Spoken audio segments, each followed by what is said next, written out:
We've got a society where people are being less considerate and less thoughtful of others. And ordinarily, society would correct for that through like social censure. You behave inappropriately, and people around you assess you some sort of like social consequence. So you're kind of a jerk. I don't want to get lunch with you anymore, kind of thing. Um, and that leads you to change your behavior in the future. And I think it's the consequence assessment component of this feedback loop that has broken down in our society.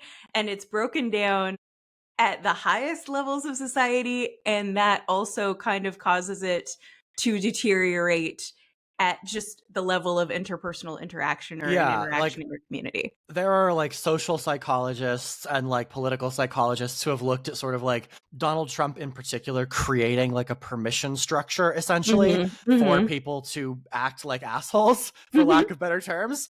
Yeah. Where like the president acts in a certain way, and it's like, well, if the president is acting this way, then it must be acceptable. And as you mentioned there, like the consequence assessment part of the loop, where like you assess why people have stopped hanging out with you and going to lunch with you and all of that, that breaking down. Well, it's not because I was acting inappropriately, because after all, the president's doing that. All these people I like and respect are doing that. So it Mhm. can't have been that I was acting inappropriately.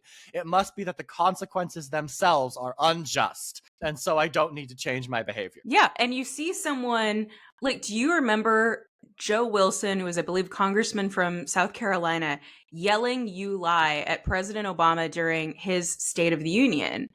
And it is now by the end of the Biden administration, it became normal for President Biden to get heckled during the State of the Union, to the point where it appeared he had rehearsed what he was going to say in response to heckling.